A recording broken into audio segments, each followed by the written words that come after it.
Celui qui lit, comme je viens de le recevoir tout à l'heure, 40 fois, la sœur se reconnaîtra peut-être du Mali qui a écrit, on me dit que celui qui lit 40 fois ou 41 fois Surat Yassine, de suite ou tous les jours, il va avoir ce qu'il va avoir. Ça va le protéger contre tout. Et on ne le saurait pas, ça. On l'aurait certainement vendu très très cher. Ce qui te protège contre tout, c'est la piété d'Allah. C'est la piété, c'est la connaissance d'Allah, c'est l'amour d'Allah, c'est la compagnie d'Allah qui te protège contre tout. Parce que Satan est faible. Allah dit dans le verset 76 de la sourate 4, An-Nisa, très belle sourate, comme toutes les sourates, mais surtout celle-là, Inna kayda shaytana kana da'if. Les stratagèmes de Satan, ses plans sont faibles. Pourquoi? Comment expliquer alors que nous tombons dans ses plans? Parce que, certainement, notre foi, est faible. Parce que la foi vient éclairer, on a parlé encore tout à l'heure d'une citadelle.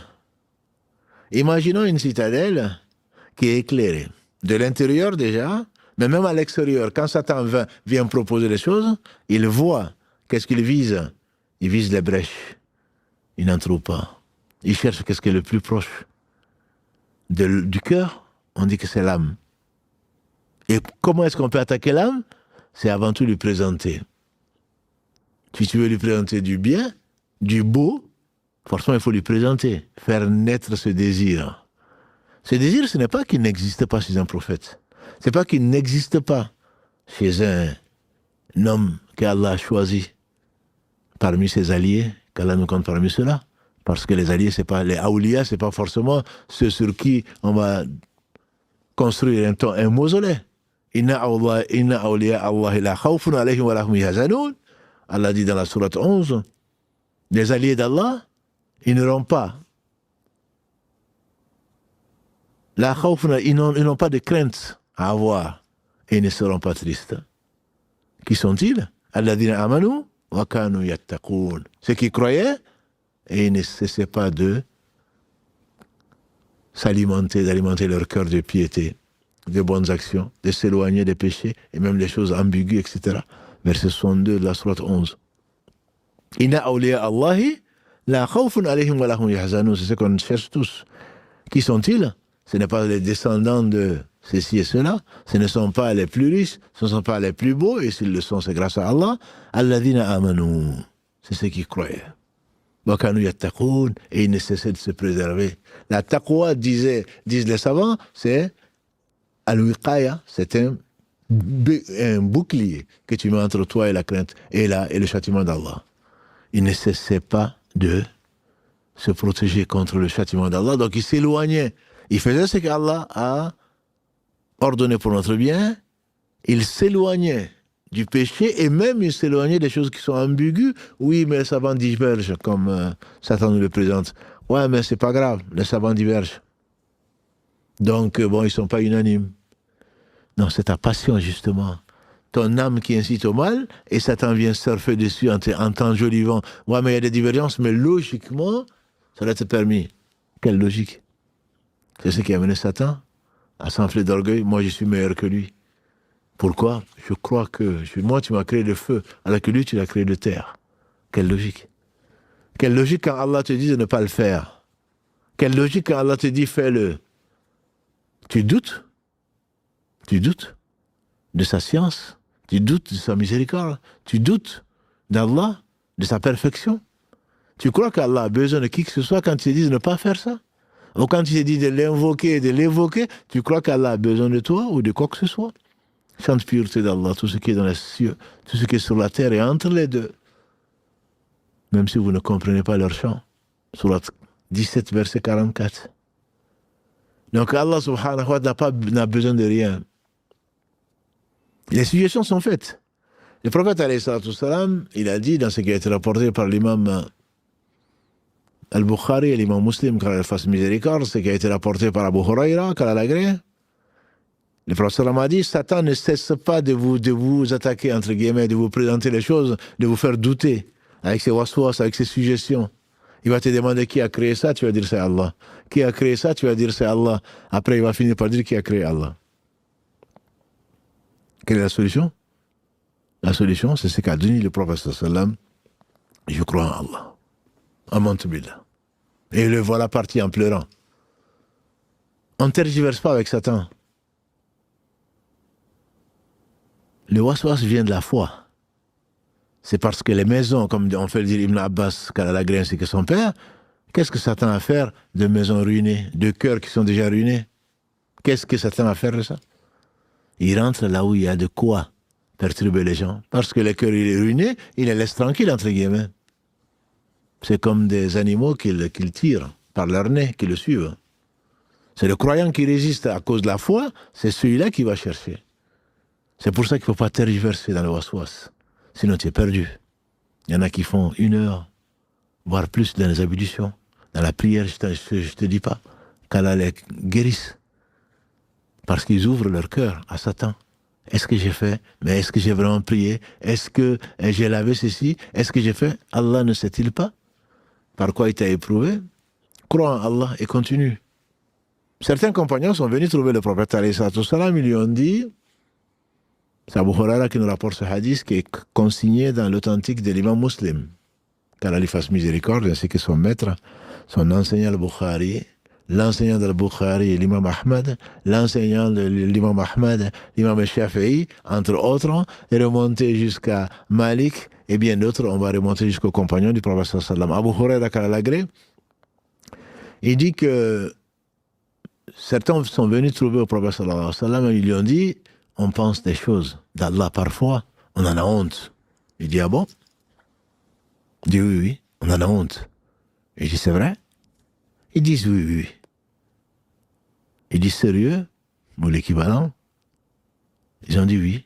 Il dit, ça c'est la foi. On ne tergiverse pas avec Satan. Oui, mais peut-être que... Mais comment ceci peut se faire? Il paraît que le prophète sallallahu alayhi wa sallam, est-ce que tu dis que Mohammed est le messager d'Allah? Est-ce que tu connais les versets 3 et 4 de la Surah 53? C'est pas parce que... Non, mais ça se fait pas, ça. J'ai appris qu'il avait plusieurs femmes. J'ai appris que... Et alors? Dieu s'est-il trompé? Tu crois vraiment que c'est le messager d'Allah? Tu tergiverses avec Shaitan? C'est Shaitan homme et djinn. On appelle Shaitan tout rebelle. Au cœur malade, pour ne pas dire au cœur mort, qu'il tient par le toupet et qu'il dirige comme ça. Sur Internet ou les gens sur qui si tu doutes d'Allah, tu doutes de sa sagesse, tu doutes de Mohammed sallallahu alayhi wa sallam, je crains pour moi, je crains pour toi. Je crains pour moi, je crains pour toi. Ne tergiverse pas avec Shaitan. Ce sont des suggestions sataniques. Et quand tu vas mettre le doigt dans l'engrenage, ah oui, peut-être que... Non mais bon, d'accord, je crois à Allah, je crois à Mohammed sallallahu alayhi wa sallam, mais bon, il y a des choses que je ne comprends pas. Il va te dire, ah oui, tu as raison. Et puis il n'y a pas que ça. Et puis il y a ça. Et puis il y a ça. Et toi, tu continues donc à te poser ces questions-là jusqu'à ce que Allah t'abandonne à toi-même. Allah t'abandonne à toi-même. Et tu ne comprends pas pourquoi. Quand il y a la révélation, quand tu crois, Allah subhanahu wa ta'ala, tu crois au message divin, envoyé à tous les prophètes sans exception, et il n'y a pas de doute à avoir, qu'Allah nous donne la certitude. C'est lui qui la donne. Mais la méthodologie, elle est celle-là, on ne tergiverse pas avec Shaitan. Lui, il va se défendre. Il ira en enfer pour l'éternité, mais il va se défendre. Allah dit dans le verset 22 de la sourate 14, Ibrahim, وقال الشيطان لما قضي الأمر إن الله وعدكم وعد الحق ووعدتكم فأخلفتكم. Allah vous a promis, sa promesse est vraie. Une vraie promesse. Quant à moi, je vous ai promis et je n'ai pas tenu ma promesse. Il a dit à Adam et Ève, si vous mangez de l'arbre, vous allez être éternels. Est-ce que vous ne savez pas pourquoi? Parce que vous allez être éternels. Ils l'ont cru. On va dire, si tu épouses cette femme, même tu n'épouses pas plutôt, si tu t'accapares cette femme, si tu fais ceci, si tu voles, tu vas être heureux. Si tu fais ceci, tu vas être heureux. Dans les jeux de hasard, dans le riba, dans machin, tu vas être heureux. Et maintenant, tu es quoi? Tu es maudit, là. C'est comme Shaitan qui va te dire, non mais pas beaucoup. Juste un verre d'alcool. Tu t'approches, tu vas finir la bouteille. Et tu finiras par ce désir. Il va t'embellir. Oui, mais tu te rappelles quand tu étais dans cet état-là? C'était quand même bien, quoi. Tu planais, comme disait quelqu'un. Et donc, tu commences, tu mets le doigt dans l'engrenage. On dit, hier, j'ai vu un médecin qui m'a dit, c'est une catastrophe.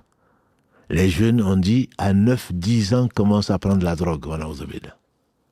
Et je ne parle pas de ceux qu'ils respirent ou je ne sais pas, leurs différentes façons. Chétan vient leur proposer. Non, mais c'est quand même, tu étais léger, hein. Tu planais. Donc essaye. Non, mais c'est pas grave. Et après, tu deviens accro. L'alcool, c'est pareil. La passion charnelle, c'est pareil. La convoitise, c'est pareil. Plus tu en as, plus tu en veux. Et tout est comme ça. Allah t'a mis en garde. Il t'a donné la capacité de ne pas céder à ça. Donc les gens qui ont la foi, Allah éclaire leur intérieur par cette arme qui est la foi. Tu dis, ça me plaît, ça m'attire. Mais si je le fais, l'amour d'Allah subhanahu wa ta'ala va me manquer. Allah va me rejeter loin. Et puis c'est juste pour un petit moment. Et l'au-delà, peut-être, même si le temps est si peu, le prophète sallam nous a dit que quand Allah va mettre le plus heureux, entre guillemets, je parle d'heureux, celui qui a eu le plus de confort, qui pensait avoir tout le monde ce qu'il contient, il a laissé derrière lui, bien sûr. Celui-là, quand Allah va le mettre, il a désobéi à Allah, il va le mettre dans l'enfer. Le temps d'un clin d'œil, ou tant soit peu, il va sortir de là, on va lui demander, est-ce que tu n'as jamais été heureux? Il va jurer par Allah, et il est sincère qu'il n'a jamais été heureux. Et c'est bien vrai, il n'a jamais été heureux. N'as-tu pas vu que